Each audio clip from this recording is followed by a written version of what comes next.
Hey everybody, welcome back to the channel. My name's Stephen Parker and I'm a realtor and real estate investor in beautiful Nashville, Tennessee. Today we're going to discuss the 5 most common unexpected new home buyer expenses that you may not be thinking about. And if you stay around to the end, I'll give you one that almost nobody thinks about. Here we go. So you got an offer accepted on a house. Congratulations. Now, there's going to be some expenses that if you've been renting previously and you've never owned a home before, you may need to look out for and you're not expecting. Your real estate agent and mortgage representative should help you out and clue you in on a few of these. So here we go. Number 1, down payment. Most loans require you to put some sort of down payment into the pot, kind of to have skin in the game. So that can be maybe only a couple $100, could be $100,000. Depends on the loan that you took out. Number 2, closing costs. There's going to be this whole list of closing costs, things that you've never heard of and never seen before.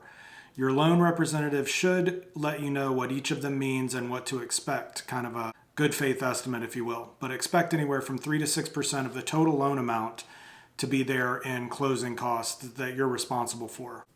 Number 3, HOA and property taxes. HOA stands for Homeowners Association, and if you live in a condo or a townhome or some sort of a development, you may owe a monthly fee to cover things like trash and grass and things like that.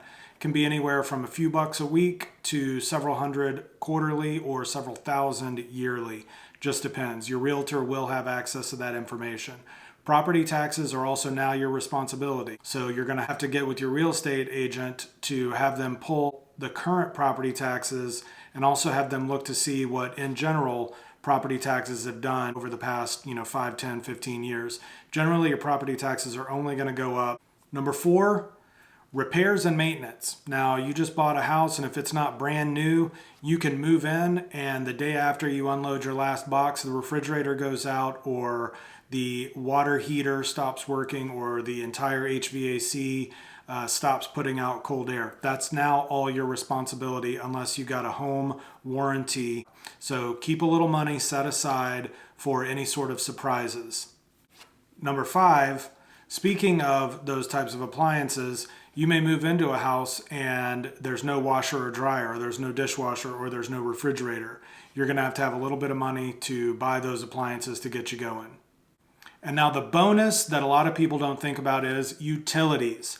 A lot of utilities are going to sort of dovetail from the seller right into your account. They're just going to transfer and you're not going to owe any money. But sometimes if this is new service, you're going to owe possibly even several $100s to start up a new service. So your gas, your water, your trash, your electricity, all of those have to be either created or extended, and occasionally you're going to have to pay a fee out of pocket.